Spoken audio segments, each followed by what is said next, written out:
Good morning. Let us begin.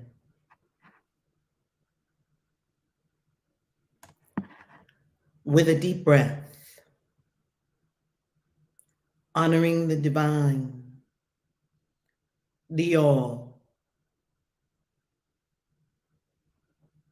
Remember, God does not need our praise, we do.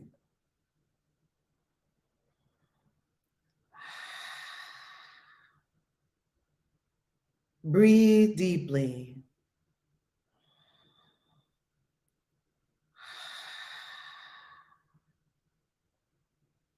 And again.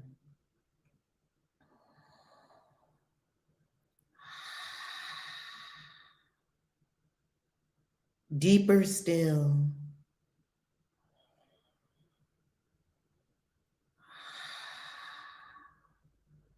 Quieting the mind.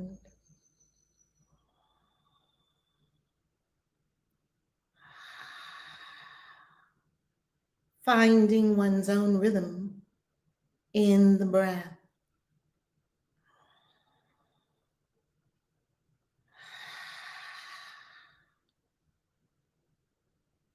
Realizing divinity, true identity, not the personality.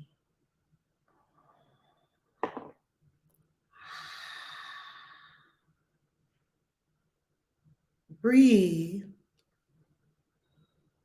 and sink into oneness.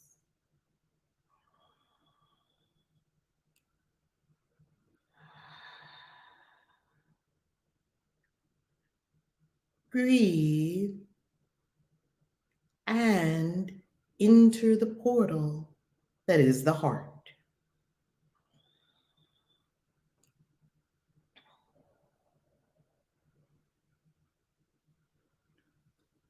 And as you enter the portal, notice all is one. You have left the body behind in the meditation chair,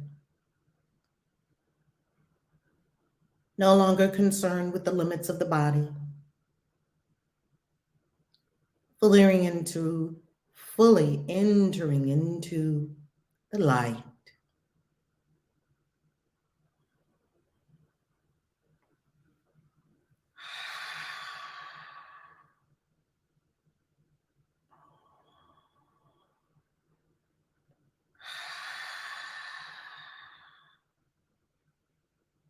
Allowing spaciousness, experiencing the spaciousness of the all.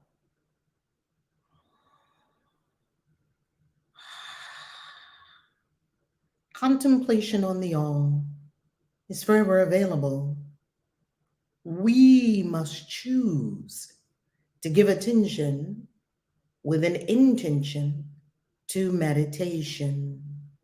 We must choose it out of our busy day, out of all that may be going on, out of all we choose to withdraw our attention from the five senses, the world of effects, go through the portal, and rest in the all. This is contemplation upon the nature of the self, the true self.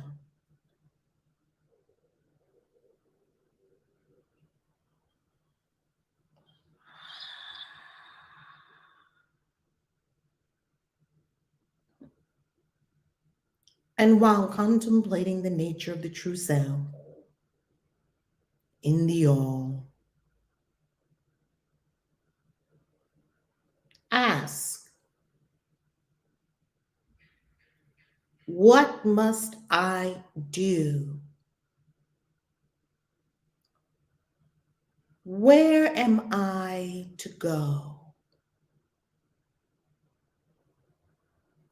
What am I to say? And to whom? What am I to do?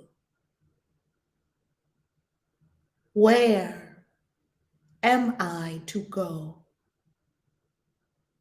What am I to say? And to whom? And listen.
Listening to the voice for God, deeper than the surface mind.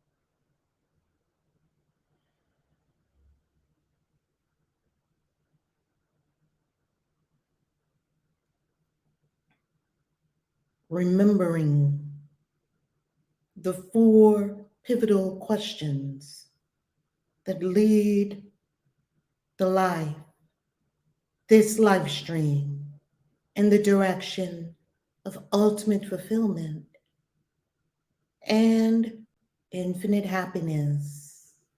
What am I to do? Where am I to go?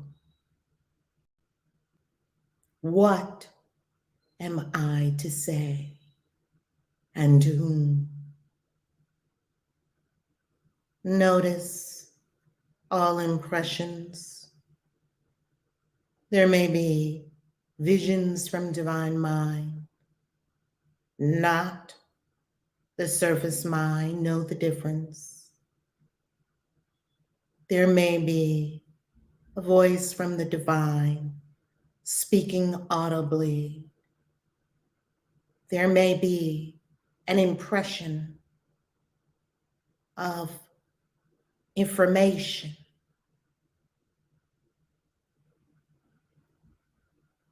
Receive answers in the stillness.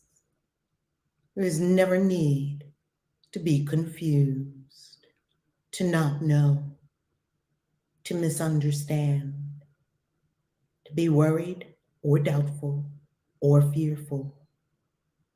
when the all is available to us at every moment.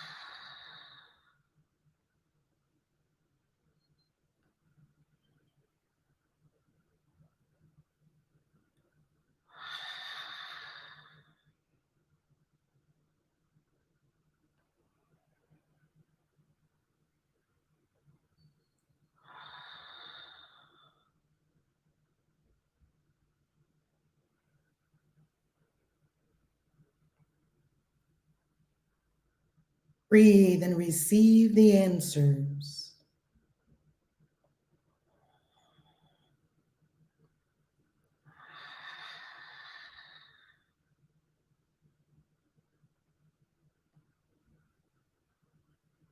And now, a sacred yes of complete and harmonious willingness, with the voice for God, the divine will, a sacred and harmonious yes. Offer this yes now.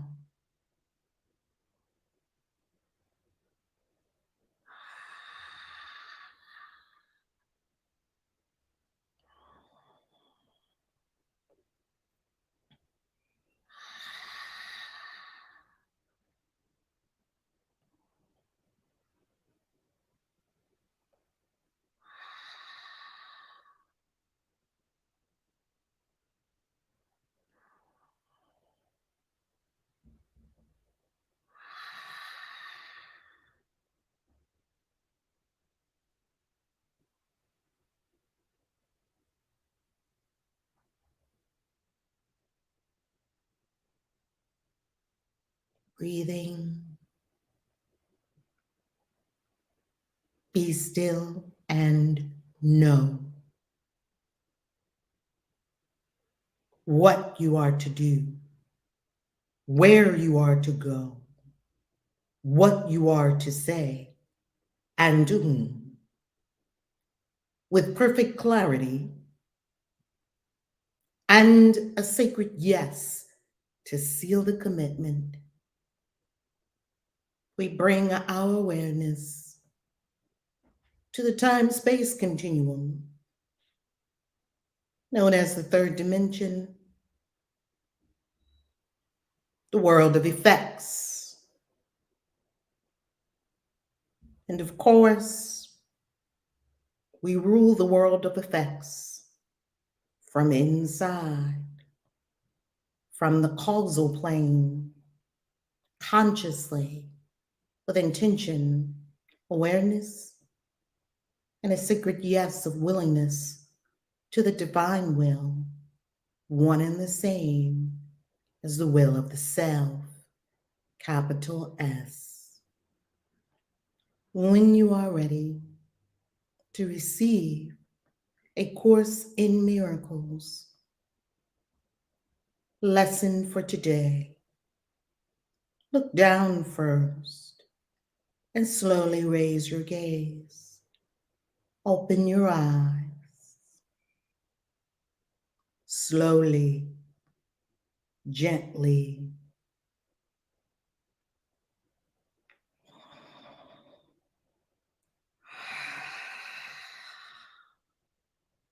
God morning, grand rising, and namaste. Merry meet to all the witches, wizards, warlocks, magical beings who join us each and every morning. It is an honor to be here with all of you, you who are magnificent expressions of the all, honoring a commitment to bring the entire world into love, peace, beauty, joy, bliss, divine will by you changing your mind and accepting your role in God's plan for salvation, clearing all grievances, and bringing joy and light to the world. Well, how magnificent is that? That's you. We are at lesson 73. I will there be light. Say it with us. I will there be light. I will there be light. Today, we are considering the will you share with God. Will. We continue to hear that word will. We've heard the word willingness over and over and over from the course.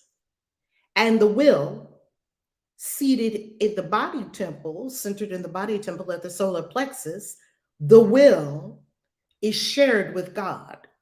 Your will, your true will, and God's will is one and the same.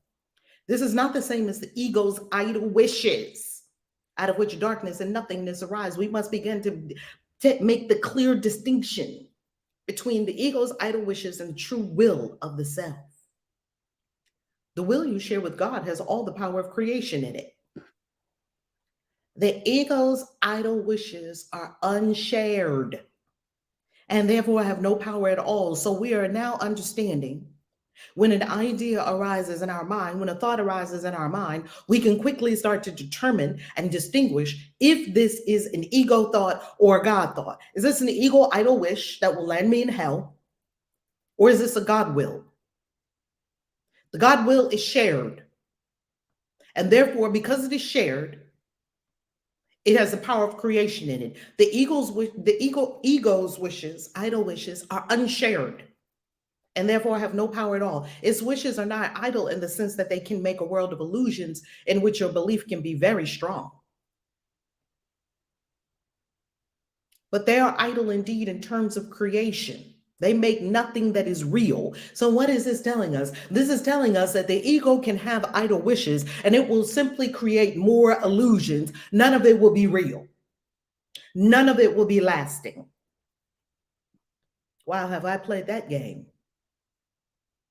Idle wishes and grievances are partners or co-makers in picturing the world you see. Idle wishes that are only self. We could say that these are selfless wishes, selfish wishes. They're not shared. And grievances. These two partner up together. They're co-partners, they're partners or co-makers in picturing the world you see. The wishes of the ego gave rise to it. And the ego's need for grievances, which are necessary to maintain it, peoples it with figures that seem to attack you and call for righteous judgment. The ego peoples the world with figures, pardon me, water.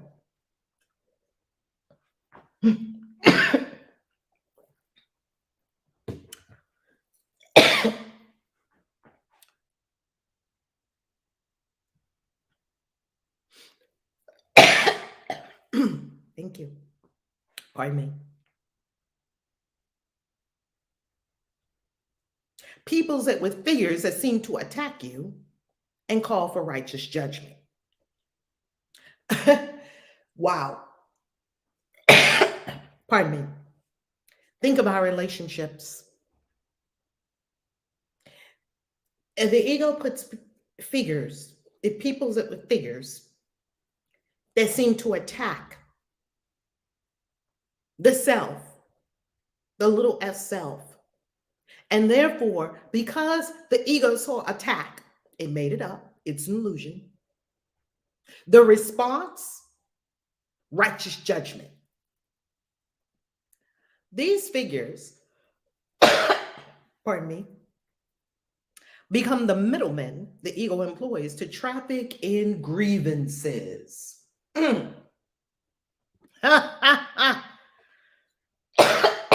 Pardon me. Mm. Wow. I must really be resistant to this message. The body is having an experience. You can easily see your resistance. I laugh at it. Wow, ego, you're funny. Yeah, something in me doesn't even want this message to be spoken. Oh, well, you lose. I have God. Wow, you can just see your resistance if you look. And we said, I will there be light. I will there be light. These figures become the middlemen the ego employs to traffic in grievances. So the ego wants to traffic in grievances. We've learned that already. We've been hearing that for day after day after day. Yes? The grievances. And that love holds no grievances. And that grievances are part of the ego's primary mode, its modus operandi, to keep us in the darkness and other people with us. They stand between your awareness and your brother's reality, my grievances. Beholding them, you do not know your brothers or yourself. If I hold grievances, we have learned love holds no grievances. Love holds no grievances. Love holds no grievances. Therefore, if I notice a grievance arise, I am understanding in that moment with perfect clarity that I do not know my brothers, I do not know anyone here, and I do not know myself, capital S. Your will is lost to you in this strange bartering in which guilt is traded back and forth, and grievances increase with each exchange. Can such a world have been created by the will the Son of God shares with his Father? Could this world really have arisen from source? Did God create disaster for his Son? Did the universe create disaster for all its inhabitants? I don't think so. And I can tell because if you look to the sky, you don't see any disaster at all. You see perfect order. If you look at humans, oh, you'll find disaster after disaster. Creation is the will of both together. Creation is the will of both together. Would God create a world that kills himself? Would God create a world where God itself is killed in the form of humans? Today, we will try once more to reach the world that is in accordance with your will. The light is in it because it does not oppose the will of God. Now, yesterday we had a very, very, very powerful distinction and clarity that the ego has a plan, in that this plan, not only the day before yesterday, we heard that this plan is in opposition to God. Yesterday, we heard not only is this plan in opposition to God, this plan of the ego is actively attacking God's plan for salvation. It's an active attack. Every time I hold a grievance, I'm attacking God's plan for salvation. Every time I get angry at someone, I'm attacking God's plan for salvation. We're not going to do that. We're not going to oppose the will of God, which is really our true will. It is not heaven, but the light of heaven shines on it. Darkness has vanished when all of our grievances dissipate in the blinding light of truth. The ego's idle wishes have been withdrawn. Yet the light that shines upon this world reflects your will, and so it must be in you that we will look for it. You see, this light must be within. This light must be in our mind. This light must be in existence, for it was created by Source, who never left its source. Our mind never left its source. And Source never left anything or anyone. Your picture of the world can only mirror what is within. Again, your picture of the world can only mirror what is within. Again, your picture of the world can only mirror what is within. What I see around me, that's my picture of the world, even though that is not the real world. It is my picture of the world. I must understand that when I look at the world, I am looking at it through my lens. I am looking at a picture of the world. A picture of the world doesn't say you're looking at the real world, it says you're looking at a picture, a representation. And what I see in front of me can only mirror what is within. The source of neither light nor darkness can be found without. Nothing can be found outside the self. The outside is simply this grand illusion, world of effects. Grievances darken your mind, and you look out on a darkened world. Forgiveness lifts the darkness, reasserts your will, and lets you look upon a world of light. Forgiveness does this. Forgiveness. Forgiveness. We have repeatedly emphasized that the barrier of grievances is easily passed and cannot stand between you and your salvation. The reason is very simple. Do you really want to be in hell? No, no one really wants to be in hell. Do you really want to weep and suffer and die? I don't think so. I don't. I know you don't. You wouldn't be here if you did not agree that you are ready to come out of hell in every area of your life, give up all the grievances, and be happy, fulfilled, abundant, and in bliss, fulfilling a wonderful purpose of freeing your mind and freeing every mind. Forget the ego's arguments, which seek to prove all this is really heaven. This is not heaven, no matter how beautiful you make it. The world of effects is not heaven. Make it as beautiful as you like. I love beautiful surroundings as well. You know it is not so. You cannot want this for yourself. There is a point beyond which illusions cannot go. You cannot go to sublime truth with the illusions. We must go past them to sublime truth. Suffering is not happiness.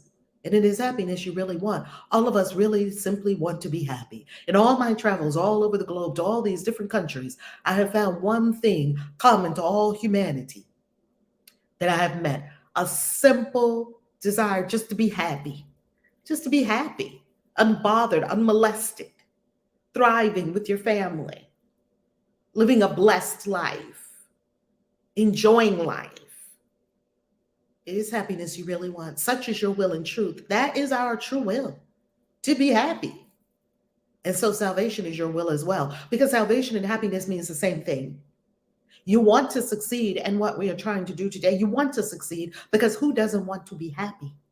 We undertake it with your blessing and your glad accord. Today, we undertake these practice periods with blessing and glad accord. We're happy to bring our mind in accordance with happiness. We will succeed today. If you remember that you want salvation for yourself, we will succeed today. All we need remember is, I would rather be happy than be mad at my boo. I would rather be happy than hold a grudge against this person from the third grade, that person who broke my heart, that person who betrayed me, that person who cheated on me. I would rather be happy. I would rather be happy. You want to accept God's plan because you share in it. You see, this is not some external plan from some big God dude up in the sky. That's not God. There's no big dude in the sky. There is none. If he was, we probably would have seen him already. We would have bumped into him in all our travels all over. There is no big dude in the sky. There is no person that is God. What really is it? It is the all source. We call it many names. this whole thing we're all in, this allness. We're one with it, and we want the same thing it wants. We're of it. You have no will that can really oppose it, and you do not want to do so. Salvation is for you.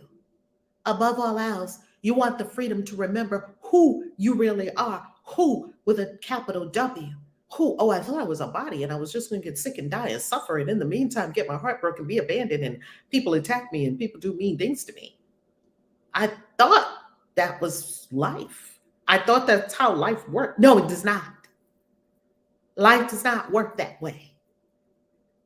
And once you wake up and remember who you really are, today it is the ego that stands powerless before your will.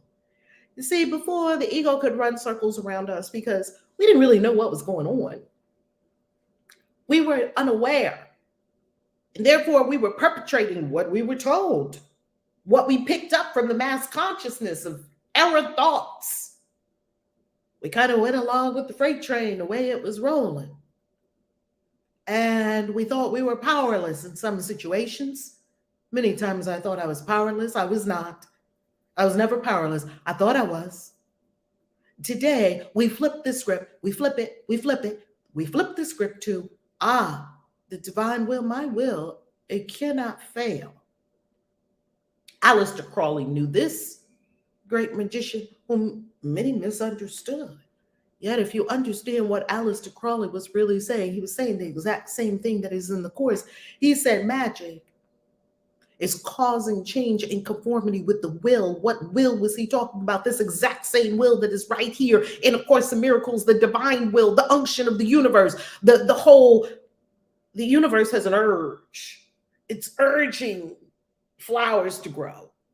That's the will of God, the will of the universe. Don't think God is a person. I think that's where a lot of us got screwed around. I did. I thought God was a man in the sky with a sun. How did he have the kid? He doesn't have a wife. Nope. Get all of these kindergarten thoughts about God out of our minds. And God punishes you if you're bad, and he gives you good stuff if you're good. All of that, get it all out of your mind. It's rubbish. Maybe we can't call it complete rubbish because it helped us for a minute. Let's call it a ladder. Once you get to a certain point, these ideas will actually be detrimental to your spiritual growth. Now we flip the script. Your will is free and nothing can prevail against it. Nothing can prevail against your will because your will, as Aleister Crowley said, will is true divine destiny. Will is destiny. Nothing can prevail against it. You must succeed. Isn't that delicious? Therefore, we undertake the exercises for today in happy confidence, certain that we will find what is your will to find. And remember that it is your will to remember. Remember that you want to remember. No idle wishes can detain us. You see, before we had 73 days of A Course in Miracles, maybe the mind could run circles around us throughout the day. Maybe the mind could make up ill will about other people. Maybe the mind could make up things that look like it happened to us from the outside in. But now that we have been here and now that we have been here for 73 days, it is impossible for the same things to be happening to us that were happening on December 31st of 2021. That would be impossible. We're here every day because we understand the assignment that an untrained mind can accomplish nothing. Today, let your will be done. And end forever the insane belief that it is hell in place of heaven that you choose. Just end it. End the insane belief. Go to heaven. And don't have to die to go there. You know, all people always say, go to hell, go to hell. How come nobody ever told you, go to heaven? Go to heaven right now. You can. Here are our instructions. Remember, masters are excellent at following instructions. Why? Because masters want to master the thing, and then after it's mastered, you can tweak away if you like. Yet, masters understand purity, they understand essence, and you get that with your practice and following instructions.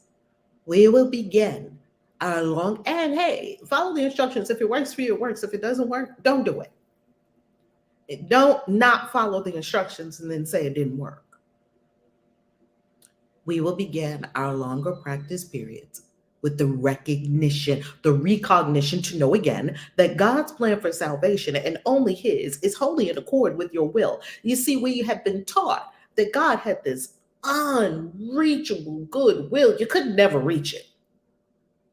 You can't sex the people you want to sex. You can't take drugs. You can't drink. You can't wear sexy clothes. You can't do this. You can't do that. It was a whole long list of can'ts that they gave me. And it seemed like everything that was on the can't list was fun. And then do this. And it seemed like everything on the do list was boring. Pray. Go to the worship house, whether you call it a temple, a kingdom hall, a church, a mosque, go to and then listen to these sermons, these long sermons. I mean, it's funny because now I give sermons. Yeah, right? It seemed like it was so boring. It seemed like the will of God was not in accord with my will. That's what it seemed like. Because that's what people told me was the will of God. Yet I am now discovering for myself the will of God. It is not the purpose of an alien power thrust upon you unwillingly. There's no alien power thrusting something on you. You must do something. There's no big hand that's going to come out of heaven and point at you and say, you must do so and so. That's not the will of God. That's what a lot of people think it is. It is the one purpose here on which you and your Father are in perfect accord. You see, when you are vibing on the will of the universe, you are vibing on your true will. It's one and the same, one and the same, one and the same. What you really want to do is what the universe really wants you to be doing. How delicious is that? You will succeed today. Do you notice that the Course said it again? To assure you, you will succeed today. We've seen it many times. The time appointed for the release of the Son of God from hell and from all idle wishes. The time has come for you to release yourself from hell and from all the idle wishes and bring your will, go to your will, which is already in accord with the universe and the true will of our source creator, which is love. His will is now restored to his awareness. So God's will is now restored to the Son of God. Who is the Son of God? The children of God. All of us, the children of the universe. We're all from the stars. We're made from stardust. Our very composition has the same stuff of stars in it. We're children of the universe. We're offspring. We're cosmic roots. We came from this universe. He is willing this very day to look upon the light in him and be saved. This very day, we are willing to look at the light upon and within self and be saved. Now, maybe we tried it a lot of times before. Doesn't matter. You are approaching this with a happy confidence, certain of your success, certain you will succeed. We succeed. After reminding yourself of this in the practice period, and determining to keep your will clearly in mind, keep your will clearly in mind. I will there be light. I will there be light. Say it. I will there be light.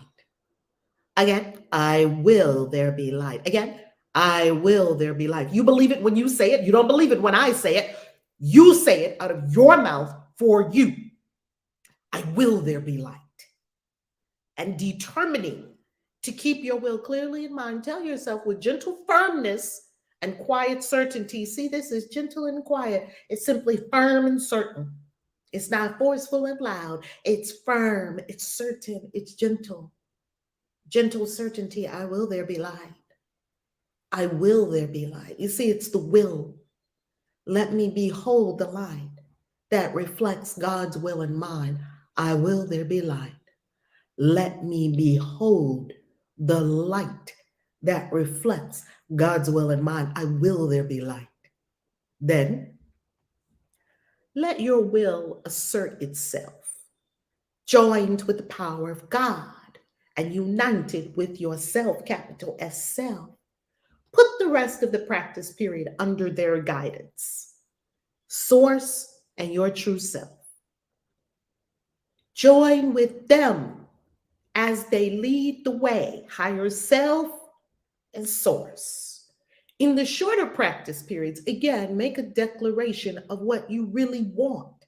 So throughout the day, we will have practice periods. We have two longer practice periods, one for 10 to 15 minutes in the morning, which we do together each morning, and one for 10 to 15 minutes at night, which you will do with yourself or with accountability partners. Hop on the phone, hop on the Zoom, and do the 10 to 15 minutes together at night. Don't get to chattering though, because the ego will try to sneak in. Don't get to chattering. If you get into chattering and idle conversation, here comes the ego. During the day, we have shorter practice periods all through the day where we hold on to the idea, we deepen into the idea, we realize the idea, we integrate the idea. In the shorter practice periods, again, make a declaration of what you really want. Say, I will there be light. Darkness is not my will. I will there be light. I will there be light. Say it to yourself today. This should be repeated several times an hour. Therefore, if we are awake for about 10 to 12 hours today, perhaps we get to say this about 6 times an hour, several times an hour, maybe 10 times an hour, maybe 100 times an hour. It's up to us. Make it in a mantra. I will there be light. Darkness is not my will. I will there be light. As you, and I have a message for us on why it works the way it works when you're doing these things and why we must have a daily spiritual practice. I have a message for us on this, and this is a profound message that will change everything for us, and I'm very thankful. It is most important, however, so the I will there be light, darkness is not my will be repeated several times an hour all day. It's like a washing. I will there be light. In Whole Foods, I will there be light. At the gas station, I will there be light. As you're playing with the kids, I will there be light. As you're petting the puppy, I will there be light. As you're nuzzling the kitty, I will there be light. Talking to your parrot, I will there be light. Writing your book, I will there be light. Washing your car, I will there be light. Taking a bath, I will there be light. Cooking the food, I will there be light. Walking the street, I will there be light. You see how that works? It's beautiful. It is most important, however, to apply today's idea in this form immediately if you are tempted to hold a grievance of any kind. I caught myself in another grievance. The other day we were talking about grammar grievances, that it irks us when people say things like ax instead of ask, and wronger and badder. All our grammar grievances. I found another grievance yesterday, and I was not aware of this grievance before. I have a grievance that when people speak to me in English, and English is not their first language, that they're not using good English. Wow. I saw that grievance in the mind, and I said to the mind, how insane are you when you can't even speak Spanish without speaking Spanglish? How do you sound to other people? It's an insane idea that came up in the mind. Another grievance. I will there be light. Someone speaking to me, and they're making the effort to speak to me in my tongue so that I can understand. And I'm saying that they're not speaking my tongue right. How insane is that? How insane is that? I will there be light. Let me be. Let me be. Grievances of all kinds. The course told us the other day that there are two grievances to look for. One was the very big grievances that come to mind right away of the big things we think people did to us. This one broke my heart. This look to your former lovers, look to your parents to find the big ones. Look to your abusers. And then it said the second kind of grievance is we really have a grievance against everybody, including the people we like and think we love. It didn't say the people we love. We think we love them because love holds no grievances. So if we're holding a grievance in that moment, are we loving them? Just a question.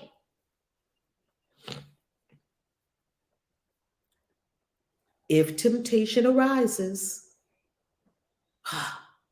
I see a grievance come up. I will there be light. I will there be light. I will there be light. You see, because the course every day gives us three means of practice. Three for totality and completion.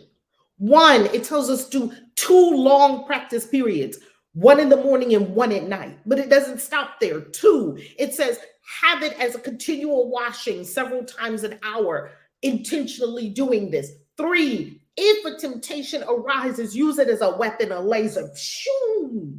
You just got a lightsaber, Luke Skywalker. Red Skywalker is one of the galactic signatures. So clearly, George Lucas knew his stuff. This should be repeated several times an hour. It's most important, however, to apply today's idea in this form immediately. In this form, you immediately to apply today's idea in this form immediately, you are tempted to hold a grievance of any kind. This will help you let your grievances go instead of cherishing them and hiding them in the darkness. I'm just going to nurse this wound. I'm just going to keep it right over here in the darkness inside my mind where no one else can see it, because that's where I like to keep my grievances. I like to keep them piled up right here in this dark room in my mind. Yeah, because they did it to me and they need to know they did it to me and they need to apologize. And maybe I'll forgive them if I feel like it. Yeah, trash all the righteous judgment. Trash it. Swing wide open the door to the room in our mind where we keep all our grievances. Get all the cooties and the vermin and the rats and the roaches and all of the mold and the cobwebs. I will there be light. Swing the door wide open and shine a bright light in there and let all the grievances be dissipated in the light. They'll just crisp up and die in the light. Our first practice period for today will be 10 minutes. Our time starts now.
And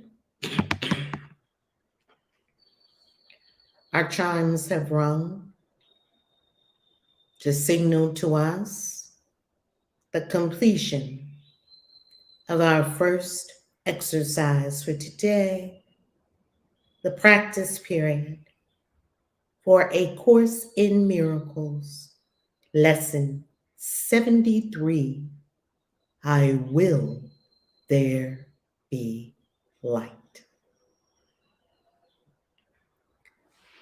Slowly opening eyes.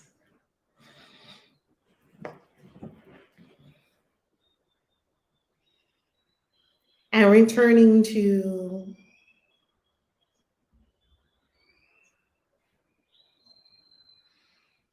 this time-space continuum. Black women stand up. What you saying ouch to?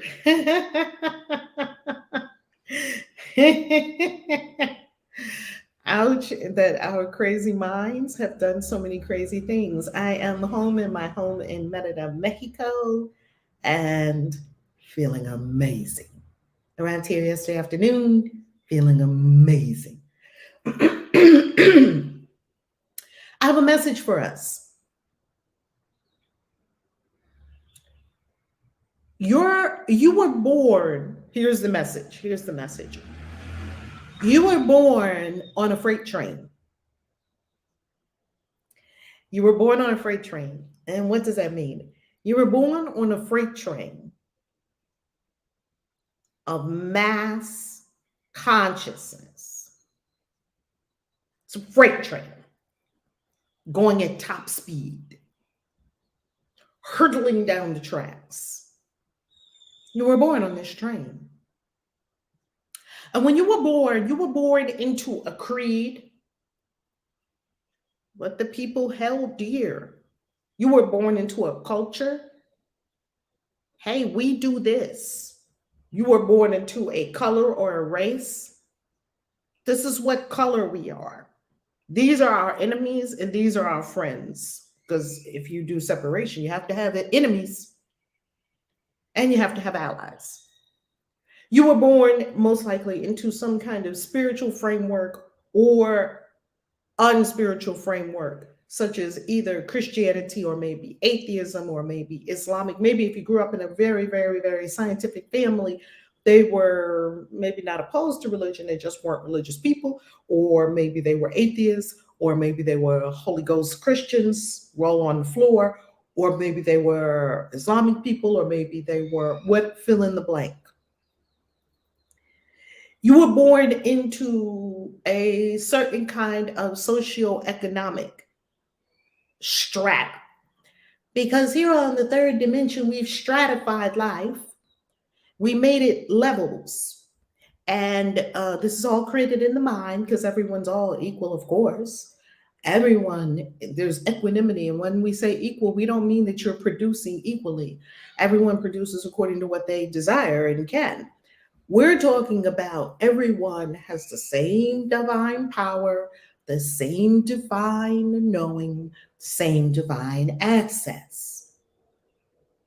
So you belong, you were born into or you were told that you belong to some kind of socioeconomic strata, that maybe you were poor in the hood. That's where we were. We weren't poor because I didn't know that how little money we made until I grew up, because we were super abundant. We lived in the hood. And then there may be some people that live in middle class, and they more lived in the suburbs. And then maybe you had people that lived in mansions and in castles and in palaces and on and on and on, up and down the strata that we've created. So you were born on this freight train. And this freight train is hurtling with all these thoughts on it.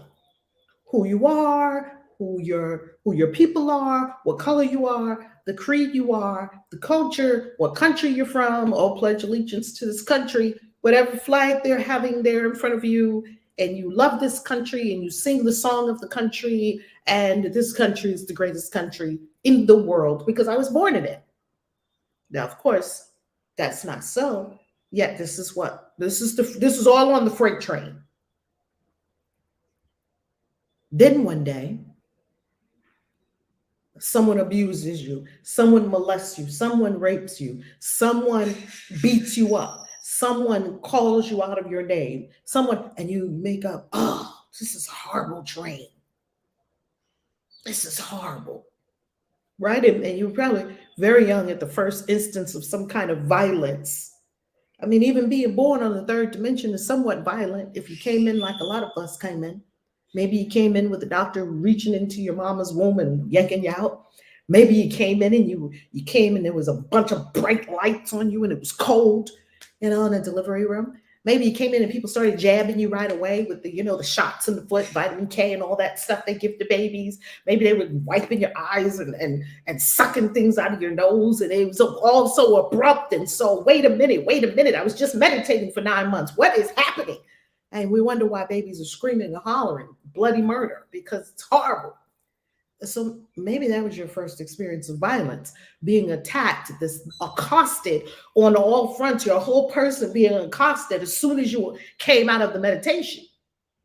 Unless, of course, your mother and you were in the darkness, and in meditation, it was bliss, it was beauty. You had everything you needed at all the times, and no one was accosting you.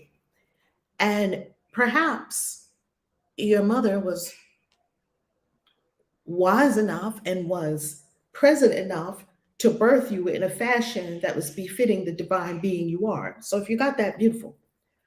Otherwise, somewhere the violence began, the abuse began, the betrayals began, the abandonments began, the assaults on your person began. And you started making up some stories about this. I'm unlovable. People abandoned me. I'll never find the right one. And you started we made these up. They're like bubbles. Made up a bubble, I'm unlovable. Made up another bubble, I can't trust nobody. Made up another bubble, if you want something right, you got to do it yourself. Made up another bubble, people cannot be depended on and relied on because I trusted in this person, I relied on this person, and they just left me. They just betrayed me. Made up another bubble, and soon you're all covered in bubbles on the freight train. And these bubbles is what you look at when you see life. You're not looking at life, you're looking at the bubbles that you made up that are all over you. All over you. Now, in Kabbalah, they call this the klipo. Klipo is the covering that obstructs pure vision, the light and of the divine, pure truth, that which mystics are experiencing when they look at a leaf and begin to cry. You've had these mystical experiences. You look at a sunset, and for that moment, all your bubbles that you made up fell away, and you experienced this moment of pure awe and bliss and beauty. Or you saw a baby born, and you just cried, and or you had this love experience, and you were so in the awe. You see, these moments is when all your bubbles come away, and then the experience is over, and quickly you go back to reassembling all your bubbles in front of you again. Now, this bubble is, I can't trust nobody. This bubble is, this is a hard life. This bubble is, it's always something. We are covered in billions of bubbles, and this is what we're seeing when we look at reality. Yet we think we're seeing reality. Now, in Kabbalah, since we're speaking of Kabbalah, and if you're in the mystery school in either initiation or ascension, if you're in initiation, you know that we have the lessons of the mystery school, 40 foundations lessons of the mystery school. Same if you're in ascension. And if you don't know what ascension is, go to valerielove.com. You cannot join initiation right now. It's a 1-year program. It's closed for the year with the witches that we have in right now. Ascension is open right now, and you will receive the lessons in Kabbalistic understanding in the deeper lessons after we have gotten the foundations lessons first. Then we move into more complex concepts, such as Kabbalah and what we're talking about right now. So because you covered it all with bubbles, you're not seeing reality, but you do have these fleeting moments of awe and beauty and bliss. And you wonder, how can I have more of that? Or you get into so much pain because you just keep having these relationships that are just so horrible, or you keep having these health issues, or you keep having this issue with money. I'm in the money school, so that was my thing. Or you notice yourself keep doing the same pathological behavior over and over again, and you can't find a way out. And that is when you happen upon, quote unquote, happen upon a video maybe by Reverend Valerie Love, yes, or some amazing being, or a book. Some help comes to you because the universe says, they're ready now to dissolve all of their constructs. So we made up all this stuff, all this stuff. It's all over us. It's all over us. We're walking around with it. It's an attitude. It's a way of being. It holds all our beliefs. It's a thoughtmosphere. There's a thoughtmosphere around every person made up of billions of bubbles. None of them are reality. Now, you start reading, you start going into a mystery school, or you start listening to these videos, and you begin your spiritual journey. You come onto A Course in Miracles, you begin your spiritual journey. What happens? Right away, you start getting rid of your problems, right? No. The first thing that happens is these bubbles begin to dissipate. However, because these bubbles have a toxic substance in them, when they dissipate, the toxin goes through our system and it feels bad first before it feels good. Give you an example. You go to an ayahuasca experience. You drink ayahuasca, it's nasty as hell. Well, some people like the taste of ayahuasca. I don't. I drink it because I was called to. And you drink it and you feel bad. Your stomach is griping and things start moving in your body, and your body is shaking, and then maybe you're hot and maybe you're cold, and then maybe you're puking, and maybe you got to run to the bathroom and shit and pee, and maybe you're crying, or maybe some entity comes and tells you some amazing things. Or this doesn't always feel good. What is that? It's the toxins being released from all these constructs we made up. You see, they're toxic. And this is the process. This is your whole process that you're unfolding on the freight train. And you're on the freight train having all these experiences, and the people around you, they still have all their bubbles. They still have all their covering around them, their whole thought atmosphere that they completely made up, with help, of course, from the people that we were around. They had help in making up all this shit about life. That's not true. None of it's true. Basically, this is the bottom line of it. You get to unlearn everything from birth. From birth, unlearn it all. Everything you learn from birth to now, unlearn it. That's what mystery schools support us in doing. Mystery schools are not trying to put something in our heads. Mystery schools are here to cause us to have an awakening to the truth within, to who we truly are. And we use metaphors, we use teaching aids, we use tools, spiritual tools. So you start awakening on this freight train. Everybody around you is still all covered up in their bubbles, and your bubbles are dissipating and you're getting poisoned by them. And then you're like, oh, this sucks. I'm not going to keep doing this spirituality thing. This sucks. I was better off when I was ignorant with I was in the club dropping it like it was hot. I didn't have a problem. But now I'm trying to meditate and all that, and my life's blown up. Keep going. That's part of the process. Okay, here comes the next part. You start to get some openings of pure bliss, pure awareness, blinding light, searing openness. And you're, and you want more of that.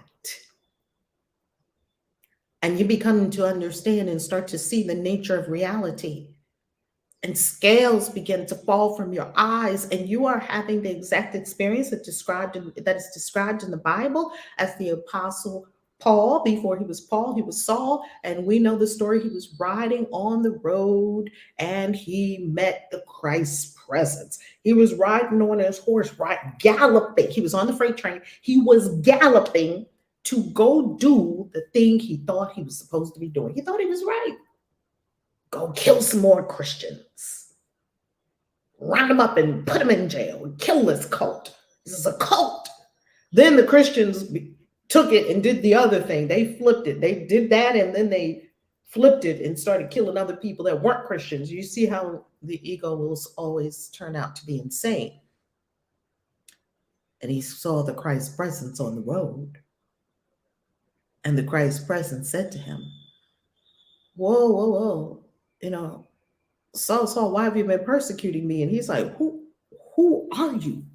I'm the Christ. You've been persecuting me. What do you mean? I have never seen you a day in my life. How could I have been persecuting you? I don't know you. He said, well, if you touch any of my brothers and sisters, if you touch any beings, you're touching me because we're all one. And Paul became, as we know, Paul, he was blind for 3 days and they had to lead him around. You could imagine.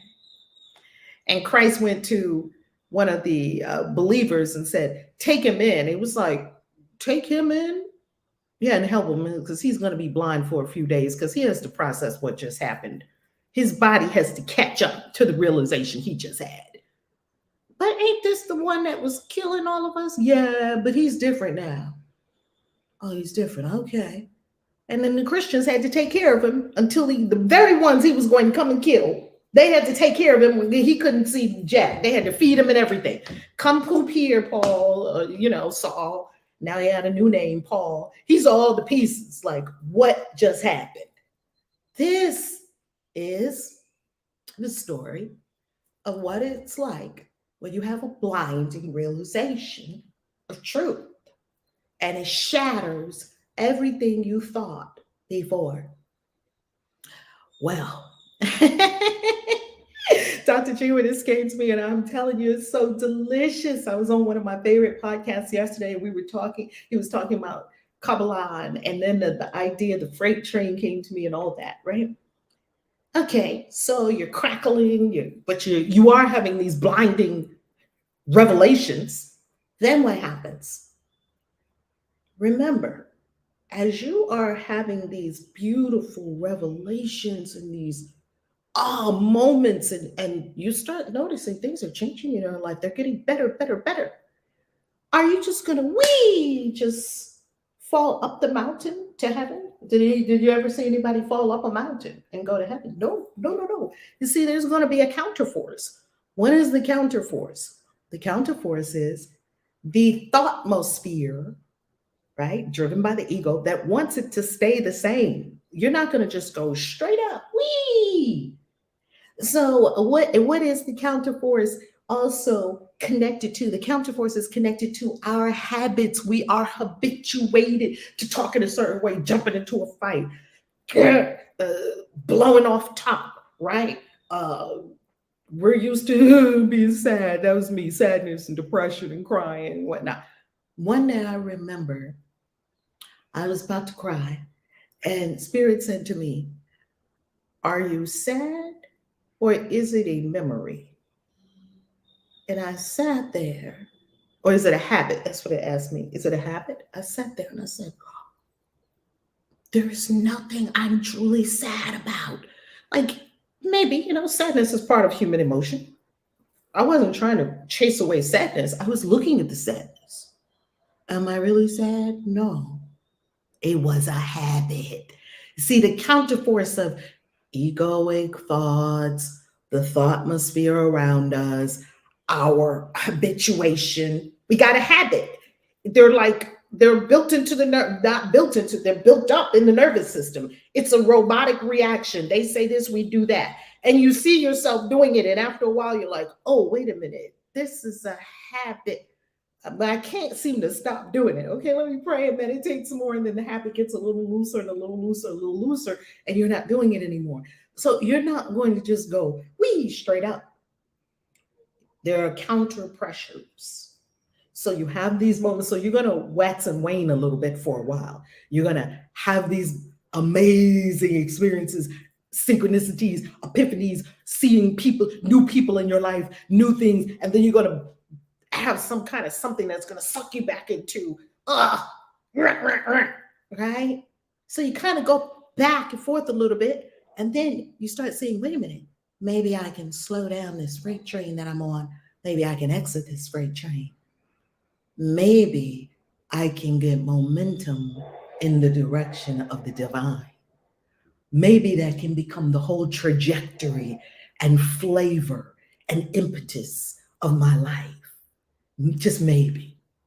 And there, you are now literally becoming a different being. All your bubbles are falling off. You feel the toxicity for a minute. Whew, I just had a realization that I'm lying to myself. And then you feel that little toxic jolt. You wash it away with prayer, forgiveness. You give it for, right? You forgive, you wash it away. And then eventually you exit the freight train. And when you exit the freight train, do you just walk away? You just fly off the freight train. Do you damn and curse the freight train? No, you don't. You don't damn and curse. The freight train was what I had to have to learn how to be here. And you now know that there are many people that are on the freight train of error conscious, error thoughts. It has momentum. All these error thoughts of disease and death, and it has momentum. Look at 2020 and 2021. We really believe that something can jump on you from the outside and get you. We believe that. It's very amazing what we believe. And there was tremendous momentum on the freight train for those thoughts. And a whole lot of people are on the freight train. You got off. Now what is your job? Your job is to hold the knowing for the whole freight train. Now, there are many of us that are not on the freight train anymore. And we're not going to be just tossed around or dragged along or hurtling down a track 200 miles an hour in the direction of the error thoughts.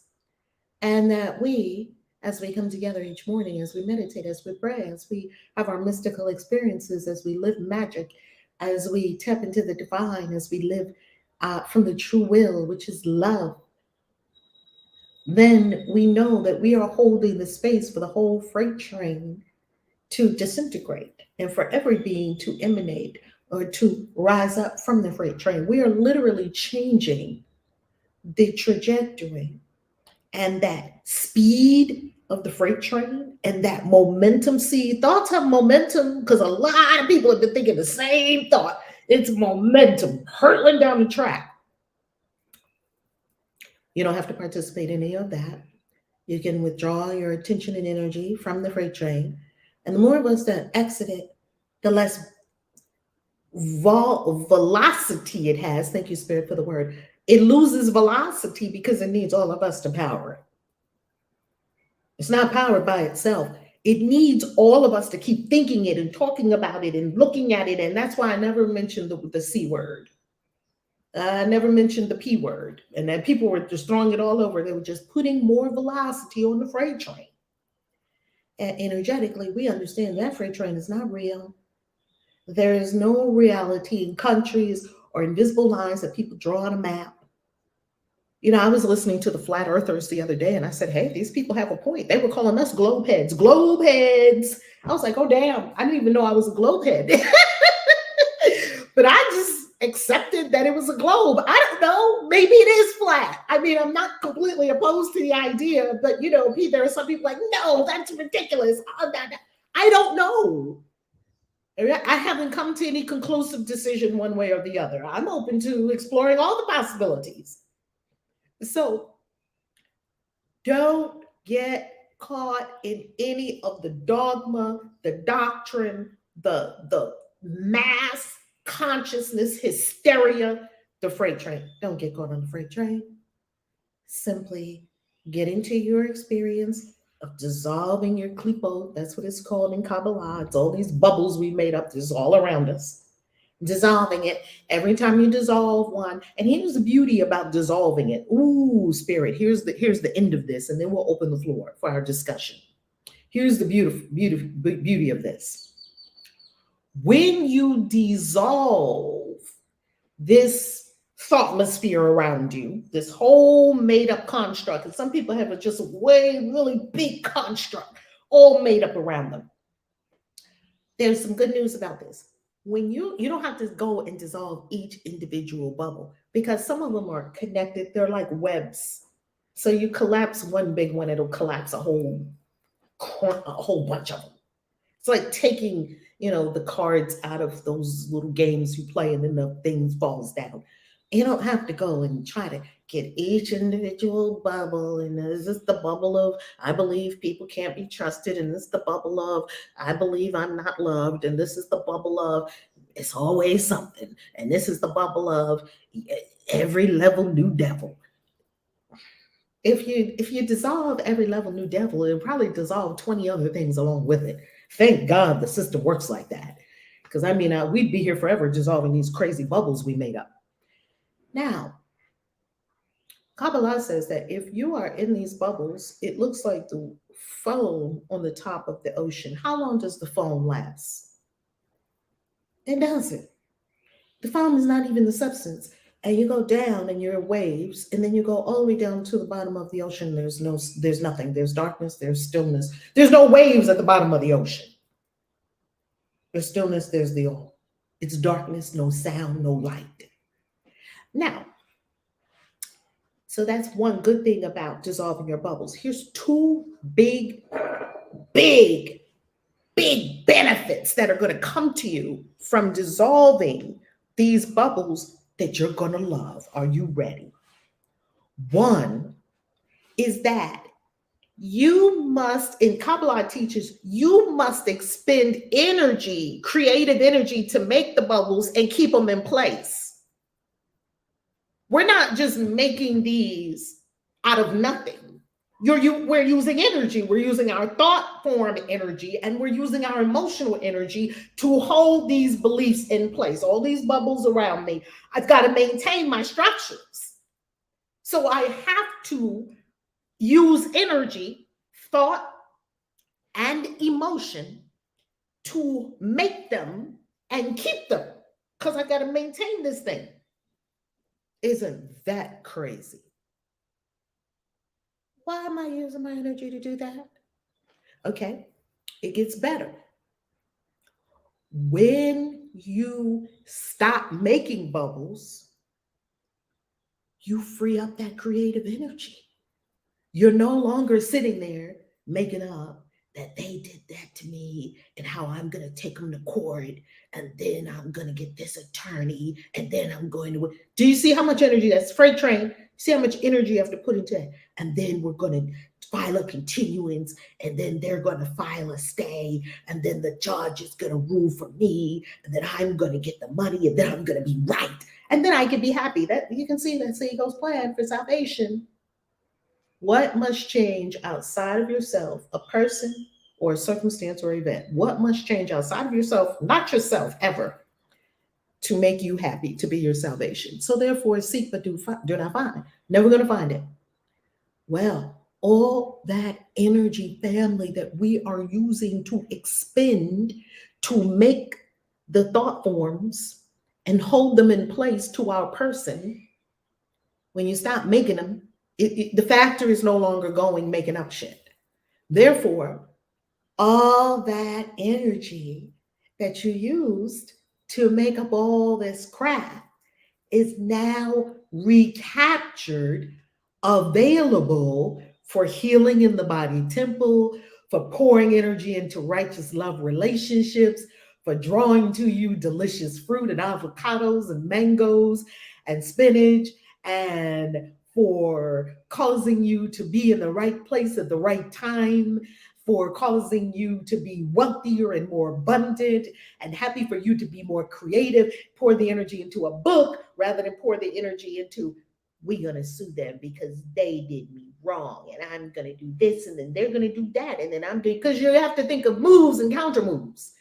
They're going to do this and then I'm going to do that and then they're going to do this and then I'm going to do that and we're going to be ready, right, lawyer? Yeah, we're going to be ready.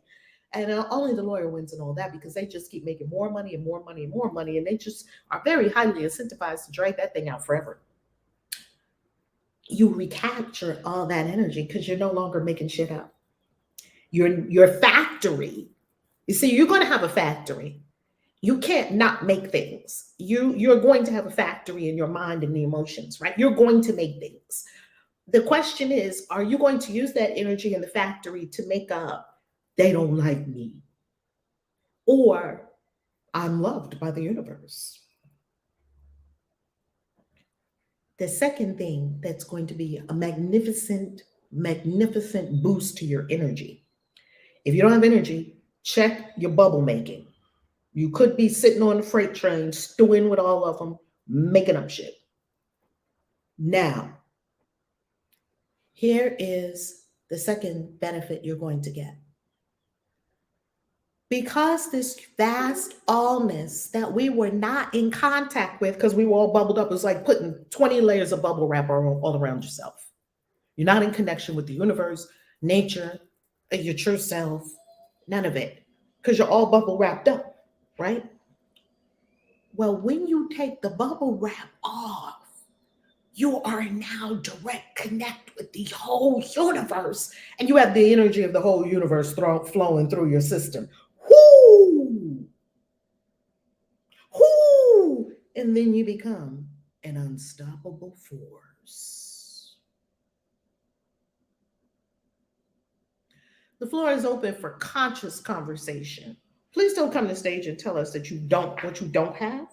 Come to the stage and tell us your epiphanies and your awarenesses. Come to the stage and ask questions. Come to the stage and tell us how you're having breakthroughs. Talk to us, family. Talk to us.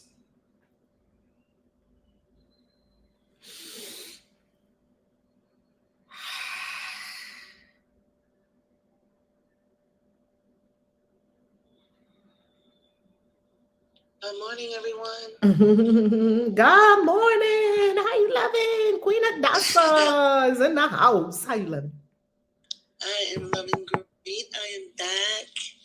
I was on a little hiatus and I was doing some really important work in the form of integrating everything that I have been learning again, integrating information that was coming to me, and doing this work really, brings up a lot. Things that I thought that I dealt with showed up in my face. And I'm like, what is this? What is going on here? And it's really about willingness to do the work. Our lesson today is I will there be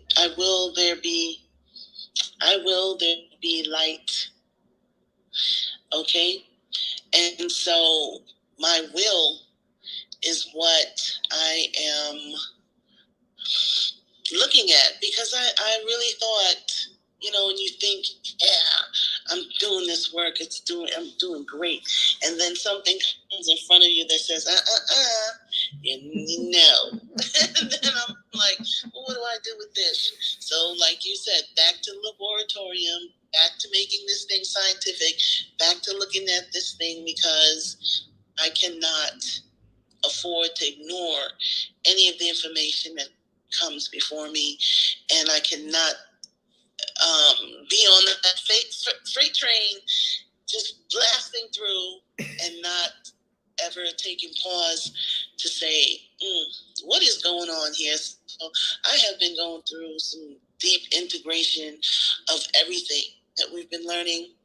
I caught up on quite a few of the lessons that I missed when I was gone. I'm like, boy, they're digging in and they're doing this work. So, Rev, kudos to that. Kudos to not letting anyone slip and slide and be babies anymore. Come up here and share powerfully and let us know where you are and what's going on. So, with me, I am in an integration mode, because if I don't, I'm just going to keep going on thinking that things are great when things are showing me otherwise that I have to deal with. And so I'm really grateful to coming up here now, with the time change. I'm up an hour earlier, and it is what it is. The time is a third dimensional construct, and so I have to flow with that. So I'm not sure who else wants to come up and talk, but I am complete for now. And look, I changed my clubhouse picture. That is me. My boo took that picture of me. I was out there studying the course, and he was so committed to taking pictures of me that is studying. beautiful. So I changed my profile picture of me studying the course in paradise. That is beautiful. Queen Hadassah, that is beautiful. Look at all our beautiful peeps in Clubhouse. That is beautiful. Yes. Oh, that's Thank you. beautiful. I love it. Okay, so I'm gonna bring some people up on the stage that want to talk. Hold 1 second. Let me get y'all up. Uh-huh. Let me see. So we have Chandra. Get you up here. Hold on. I pressed the wrong button. Chandra wants to speak. And then I'll get Soul Whisperer. And one other person. Sylvia. Okay, so these people are up here and ready to speak, Rev. Okay, let's go for it. Who's first? There's Chandra. Hello. God Rising. Good Okay, morning. so I pulled the ticket to Costa Rica. I booked the tickets yesterday. Me and my accountability partner, which is now Sharon and Shantae, we were discussing the whole Costa Rica thing, and Sharon mentioned that she wants to jump too. So we both booked our tickets together yesterday to go to Costa Rica. OMG! So OMG! When do y'all leave? Oh my goodness. we leave April 20th through the 27th to go to Costa Rica. Chandra, you and Shantae was like kindred spirits at the Never Work Again retreat. It's me and Sharon. You and Sharon, I heard you and Sharon, Sharon now joined you and Shantae as accountability partners. Yes. And yes, Sharon is going with you to Costa Rica. Yes. Pardon me, I did a flip too fast. My mind went to, as you were speaking about you and Shantae, and Sharon has now joined you all, that you and Shantae hit it off like, it was like kindred spirits. It was like long lost sisters, like y'all found each other. It was comfortable. It was so comfortable. It's like it was effortlessly. It was comfortable. And the beauty of it is that the two of us was talking. That's my little dog. Excuse me. The two of us was talking and having our meeting, and we mentioned Sharon, and we both said together, we was like, we wonder if Sharon has an accountability partner. And it's funny, the next day Sharon said she didn't have accountability partners.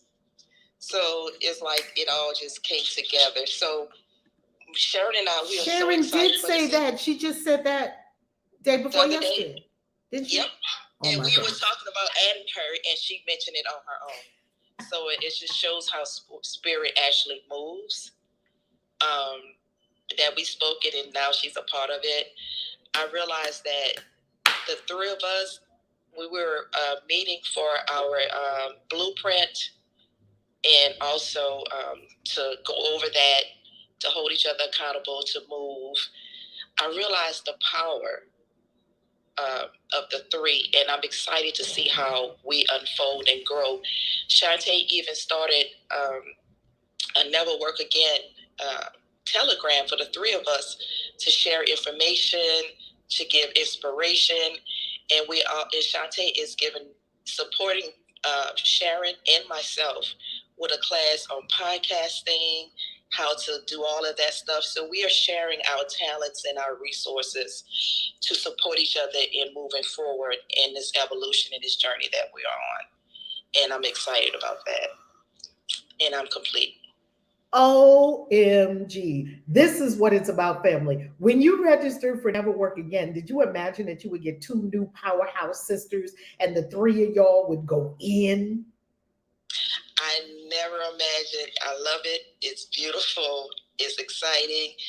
And I love the support of my two sisters. So, yes, and they tough. Good. That's good. I think like so. when accountability partners are not frou-frou and fluffy. I like when they say, no, no, no, get your shit together. That's not it. That's not the way. That's not the move. And that's my sisters. That's what they do. And I'm excited. You know, Sharon was like, look, let's do this thing. She was like, let's do a full adventure to where we don't have to worry about nothing. We just let our hair down and we just do the darn thing. And I told Sharon, I said, Sharon, now, look, we might have to stay in a couple of houses. So Sharon said, I am open and receptive and I am ready to receive all this goodness and deliciousness. I say, me too. So we are down for whatever. We are exciting, and Spirit keeps telling me there's good things that's awaiting us. So I'm just so excited to suck it all in. Me and Sharon's just like open. We was like, we never know where we gonna end up, because I told her Nicaragua and Panama is right next door. Right she next was door. like, yeah, she was like, look, it's whatever. Let's do it. Wherever Spirit leads us, I'm open. She's open. I'm open.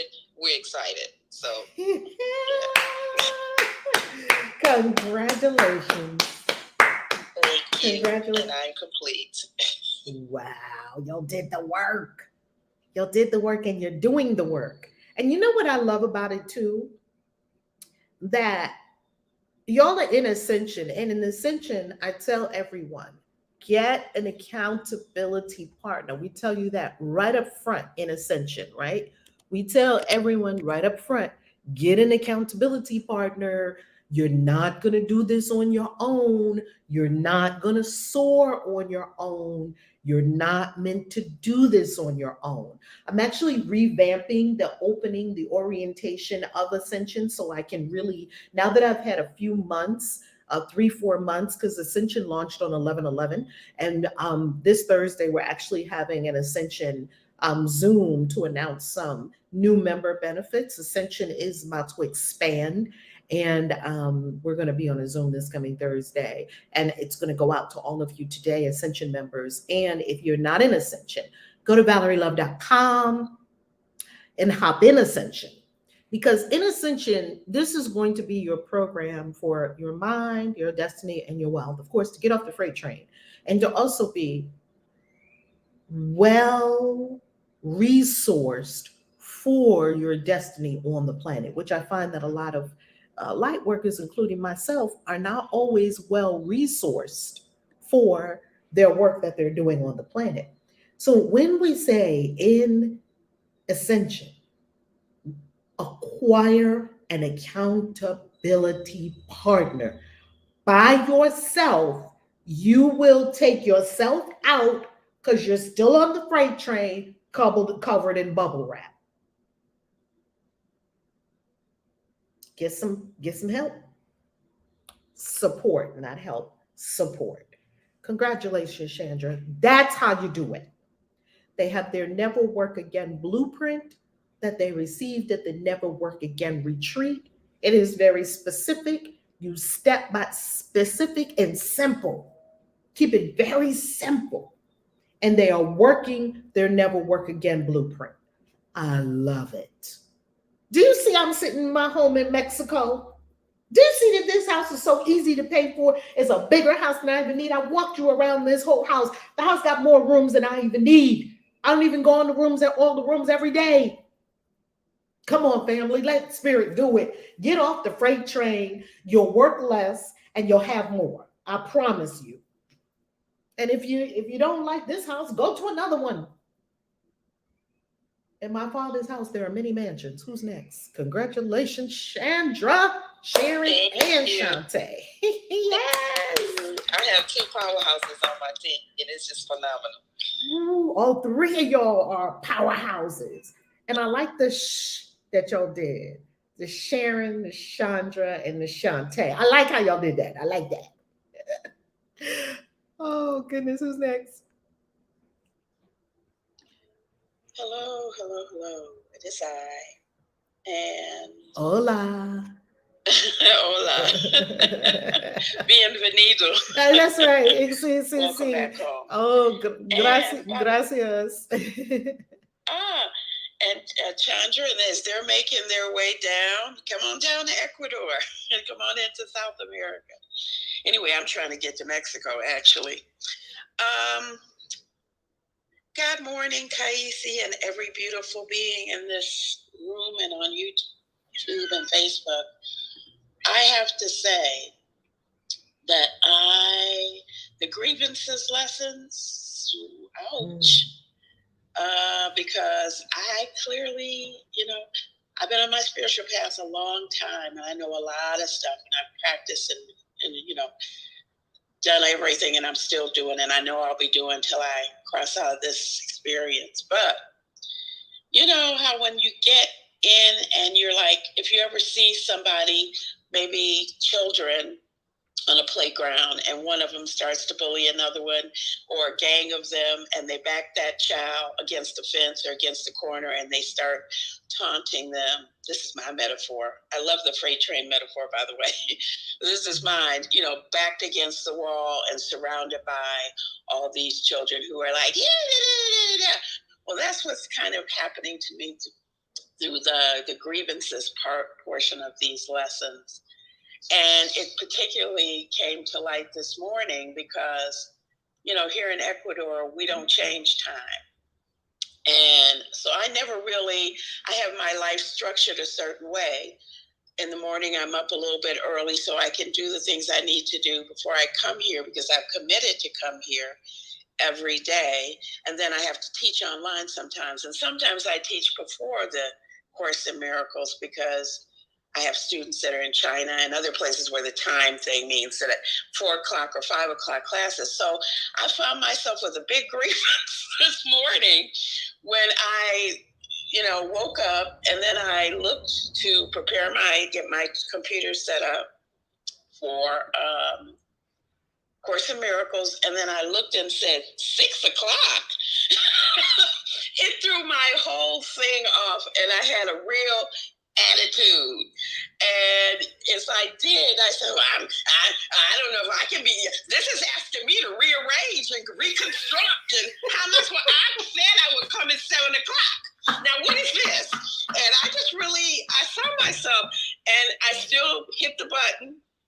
I missed the meditation part, but I hit the button, and you were saying, I will there be light, and you were going on with it, and you were saying you were connecting that to the grievances, and I was like, I'm sitting here grumbling. It's like, yeah, but you said you're going to do this for yourself, so why are you grumbling? Because it's not the way I think it should be. And so I was listening to you, but I was still steamed up because I'm an Aries, and we got that extra little bit of fire that's always ready to roar in any given moment. So I was still here, like trying to tamper the fire down, listening and fighting with myself. I was all those children who are the bullies with me up against the fence, bullying myself about, having grievances because this wasn't what I signed up for. Let's put it like that. That's just the easy way of saying it. And I'm going to do this, and I'm going to do it. Ego was really out loud there. And so I just kept saying, will there be light? I was listening to you, and I was saying, you were really in your power again today, and you were really giving the story well. I mean, you were really explaining and explicating very well. And I was hearing you. I mean, even though I wanted to shut it out and go, but I want to be mad. I didn't consciously say that, but I know that's my energy, and it's like, so I just kept going. Then I threw in some Ho'oponopono while I'm sitting here, and I was really realizing, I said, so you're mad because this happened and you have to make an adjustment. Do you want to do it or not? Now, this is me in my own head while you're talking, while I'm doing Ho'oponopono, and I'm calling myself out at the same time. So I'm saying all this to say that this portion, I saw it in action in myself this morning, because I had to say, so now you can choose to readjust your schedule. Well, they don't want to give me, I still want to fight about it in myself, about what goes on. I said, they don't care what you have to deal with. You are committing yourself to do something for yourself. So are you going to just allow that everything can work out, everything can be okay if you choose it to be, or you can sit here and sit on, in the corner and growl and be mad and have an attitude, have a grievance, or you can, shine the light on this. And so as you rolled on, and then you came into the freight train example, and then I was just like, oh, okay. Okay, I will to will the will of God. Okay. And so here I am. So that's my sharing of just how this particular aspect of the lesson said just like knocked me in the face. Because even though I think I know a lot of things and many things and maybe a whole lot more things, I keep showing myself that, still there's more. Hey, look, there's more. Undig, unpeel the onion and reveal, because I know I'm trying to get to, I have a name for my inner child. I know I'm trying to get to her. I know she got a whole lot of grievances.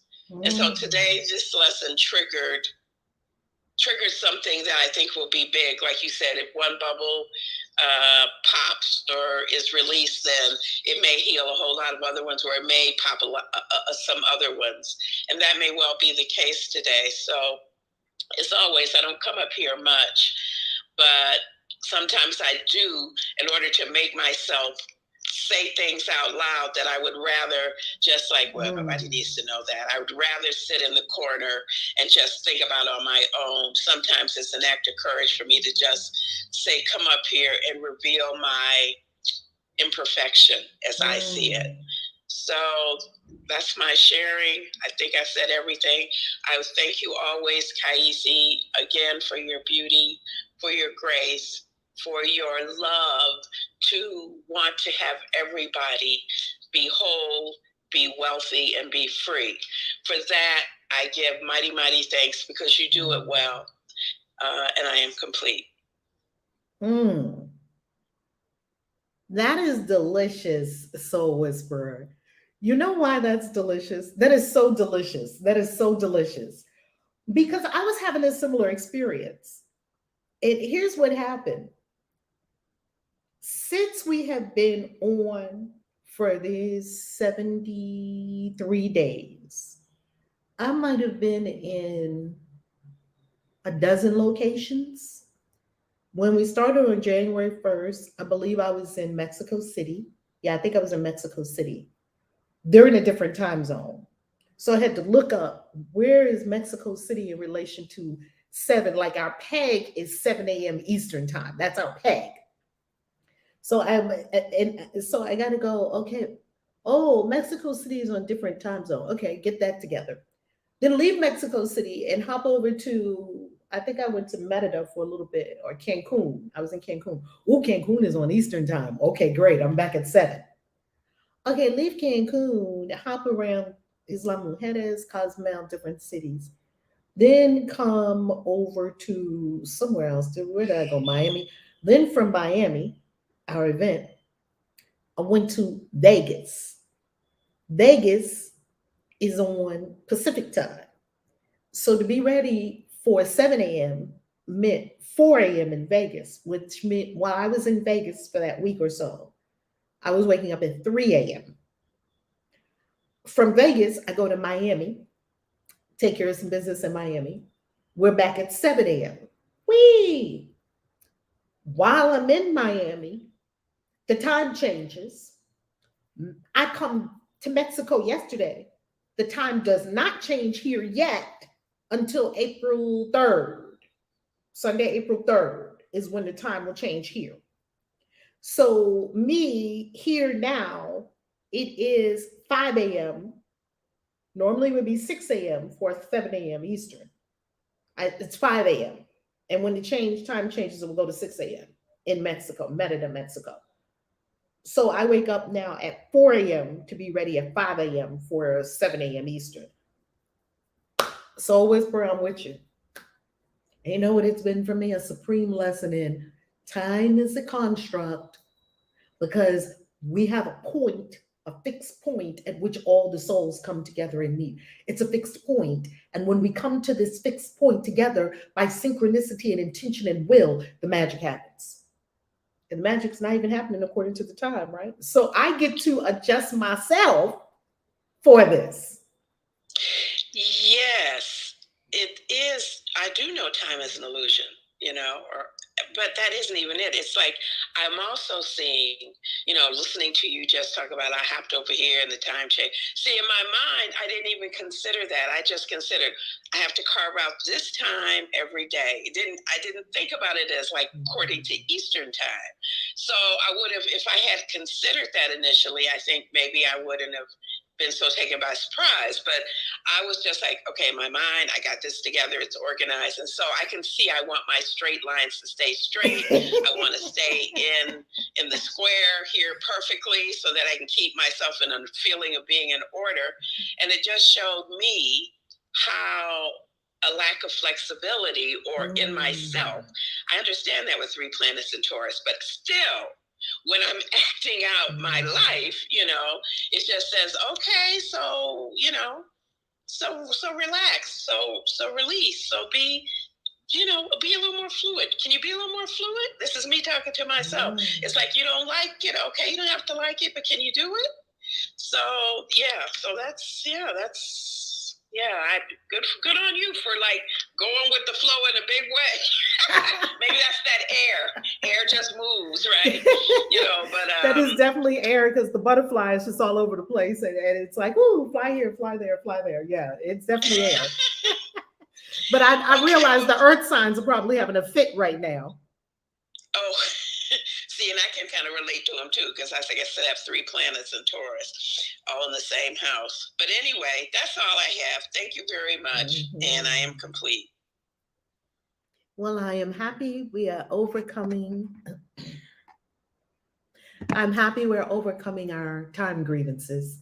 Yay! So, boy, I found out I had grammar grievances, language grievances, and I have time grievances. Okay.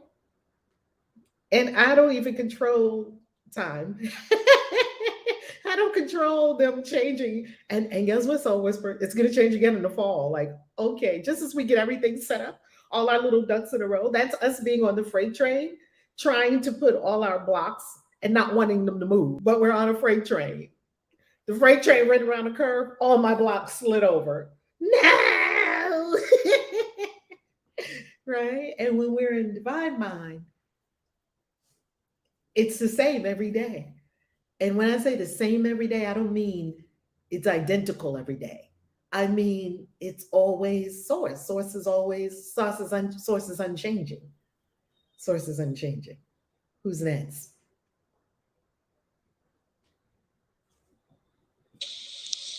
Good morning. Good morning. How you loving, Sylvia?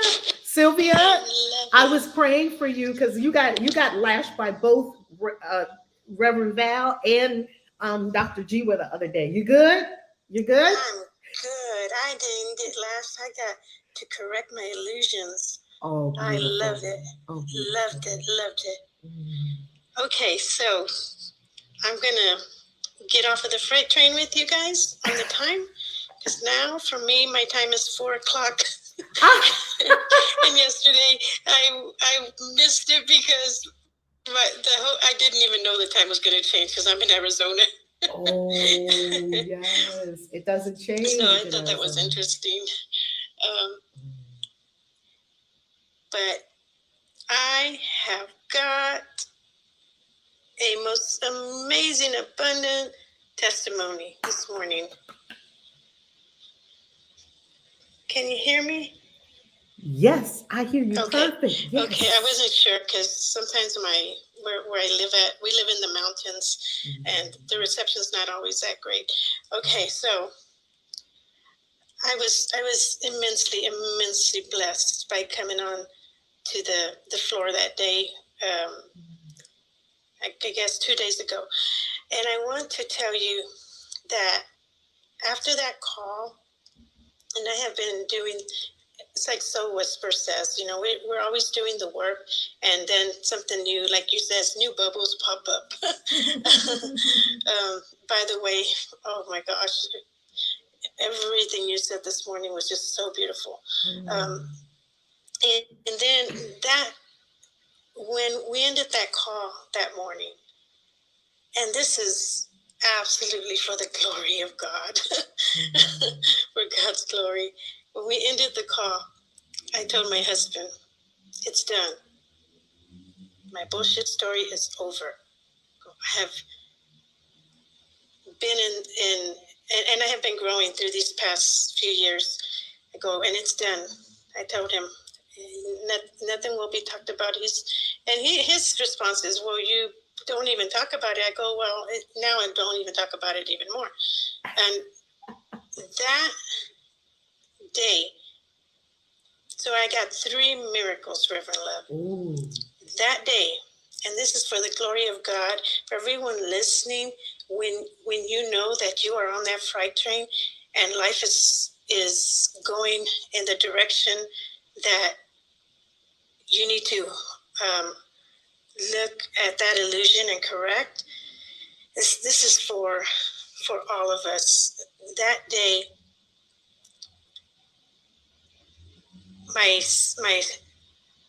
a sister who hadn't talked to me in over a year called me. We had the most amazing, beautiful conversation. And we ended the conversation after about an hour. And she messaged me right after we ended the conversation. And she said, will you mentor me? And then I responded to that. The next day, my brother calls me. And he tells me, I don't understand you. He goes, but one thing I do know is that you don't live like us. You're different. He goes, you've always been different since childhood. He goes, and he asked me for guidance and something for help. So I was able to teach him Ho'oponopono. We were on the phone for like an hour, a little over an hour too. And he allowed me, it was so beautiful, to go to do a meditation, to guide him into a meditation for the request that he had. And it was so beautiful because, Reverend Love, one of the things that attracted me most to you is the way that you go into the meditations every morning. The way you set up preparation for the space for this community first. And that just opens me up to receive what it is that the Spirit is going to send through you, you know, through every single day. So that happened with my brother. And that was a second miracle. And the third one, all for the glory of God, all for the glory of God. That evening, after my brother, my eldest sister calls me. My eldest sister. She's only a year older than me, but it's her and then me. And we have a most amazing, beautiful conversation for about an hour, in which she goes into a certain, into her story. And I tell her,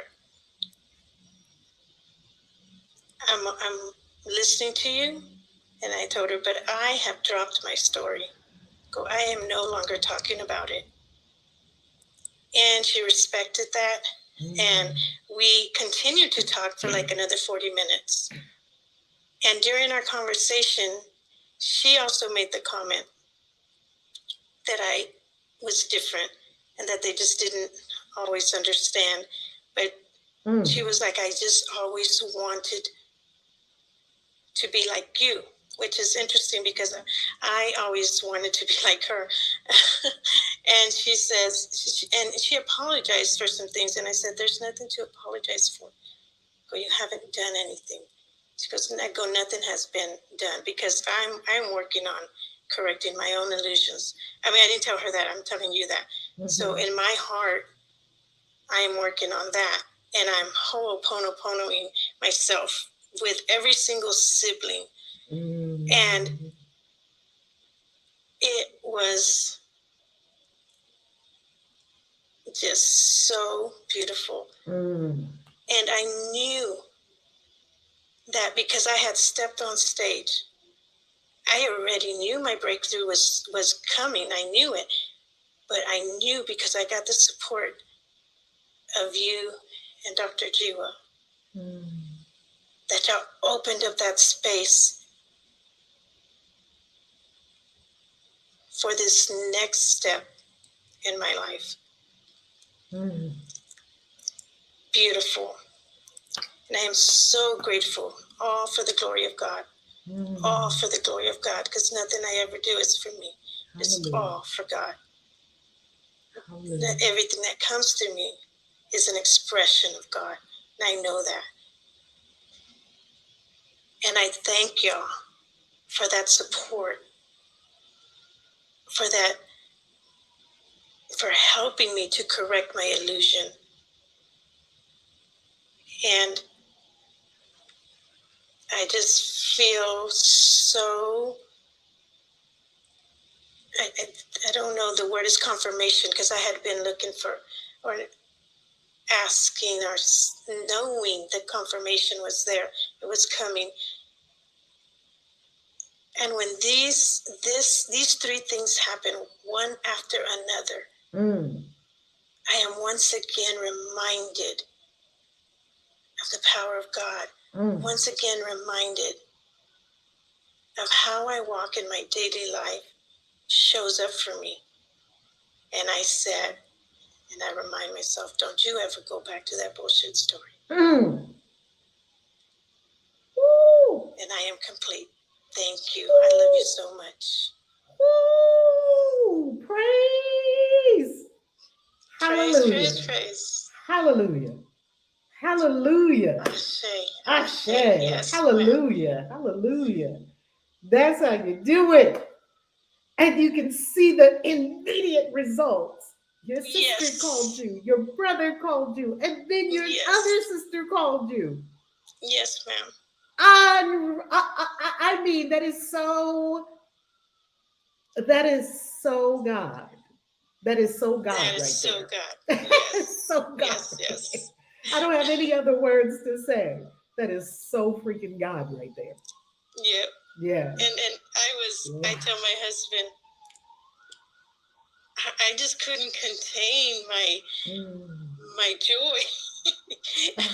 and I'm just like, you know, I have always known the power of God. Nobody can tell me there is no God, because of the way things always seem to flow. And you know, while I'm going through while I'm on that freight train and I am having all these bubbles, you know, and I'm creating this illusion. And when I finally get to the place of realizing, okay, I need to correct these illusions, and that work goes in, like Soul Whisperer said, and that change happens, there's no one who can tell you that there is no God, because there is a God. And I'm reminded of Oprah when she was on The Color Purple, and she was saying, I know there is a God. So thank you. I am complete. Woo! Hallelujah. Hallelujah. You know, I agree with atheists that the story that they told us in religion can't be so. It's a ridiculous story that there's a big man up there sitting on a throne with a book. I agree with atheists. I agree with atheists on a lot.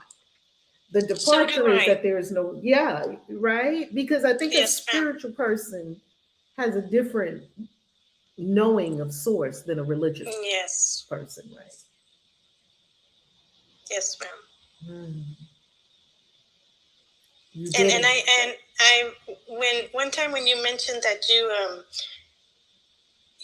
look at atheists, you like looking at atheists and what they have to share, and it reminds me of me, because I was like, oh my gosh, I went through that same thing as well, because they're so open to not seeing through the programming in which we were brought up. But I know that they're in it's their own journey. It's their own journey. But a lot of the stuff that they said has helped me in reconstructing my own outlook on the way I was raised. I was raised Pentecostal, Pentecostal Christianity, and I had a lot of deconstructing to do. And like you said earlier today, we are now unlearning or deconstructing. I'm not sure the word you said. The way we were the way we were brought up, and the way we came into this world, and the way we see our skin, the way we see our I guess the labels and everything that separates us from each other because of all these labels. But for me, I know that there is a God.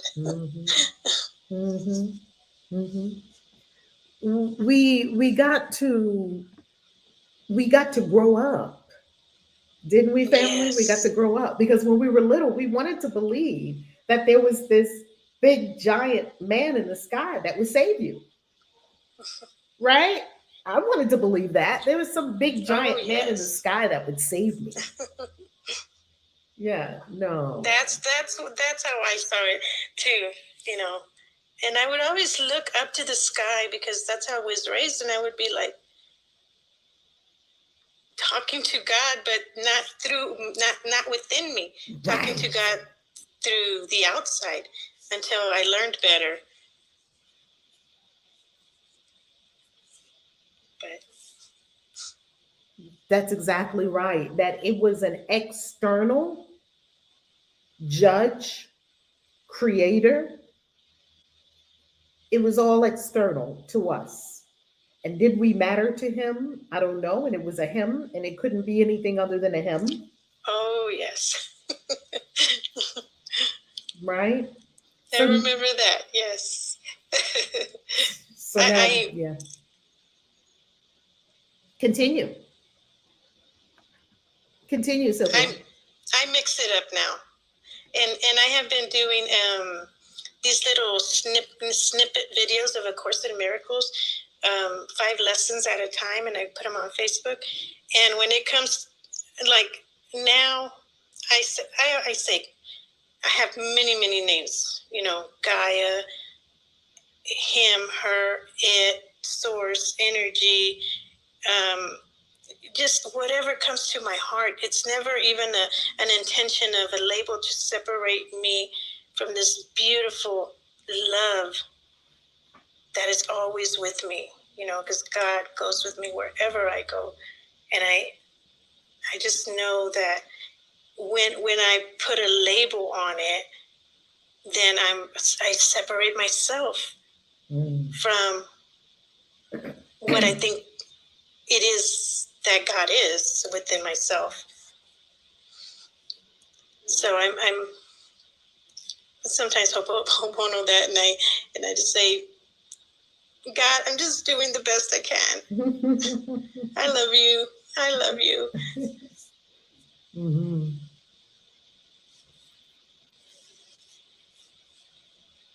I love that every day we receive an idea to use. I will there be light. I will there be light. I will there be light. So every day we get a beautiful answer to anything that may come up in consciousness. Yes. Yes, we get an answer. Thank you so much for sharing that, Sylvia. Thank you, thank you, thank you. You You're are welcome. Loved and appreciated. Thank you. Mm-hmm. Thank you. I honor you. And I'm so happy you took it and didn't, get upset or get mad or get in feelings. People have a lot of interesting responses and some are reactions. You responded appropriately, took it to heart, and you got your win. You got your Yes, win. ma'am. Congratulations. Yes, ma'am. Thank you. Well done. Well done. Well done. Woo! Look what happens when we drop our story. Look how instant. Look how instant. All right, we're going to go to our galactic signature. Unless the mods want to share anything. Anything from the mods? I see my sister Queen Vashti's on the stage. Can you share, sweetie? Queen Vashti, how you loving?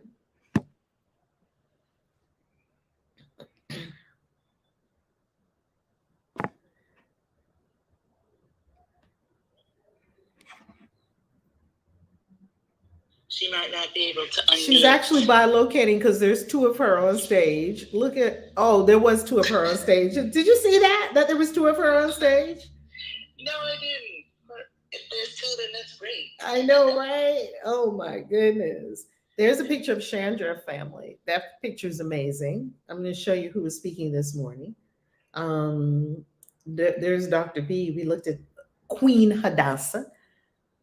Her boo snapped out of her on the beach studying A Course in Miracles. That is magnificent. That is magnificent. And Soul Whisperer. Soul Whisperer is still here? Yes, Soul Whisperer is here from Ecuador, joining us from Ecuador. Oh, you got your bindi on. Got your face jewel on. I like that, Soul Whisperer. And Sylvia. Look at Sylvia's amazing pic.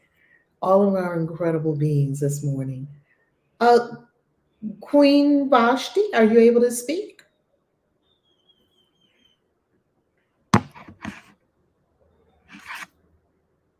If not, we'll go to our galactic signature because I'm hungry and I'm ready to get to one of my favorite cafes here in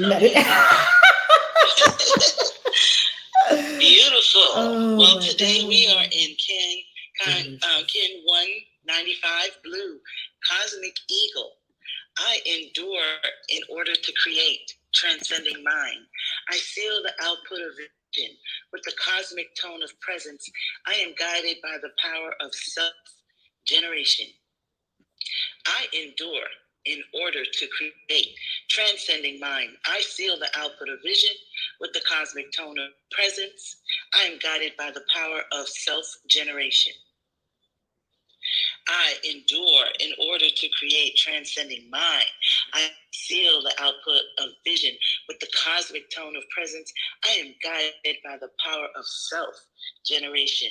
Blue, cosmic eagle. Yes. Yay! All right, that's it for today. A Course in Miracles 73. I will there be light. That's our galactic signature for the day. We don't hear you, Rev. Oh, that's our galactic signature. Thank you. That's our Course in Miracles for the day and our galactic signature for the day. Delicious. I will there be light. Send some love, everyone, on Clubhouse, to our love tubers, Facebook, everywhere. Love.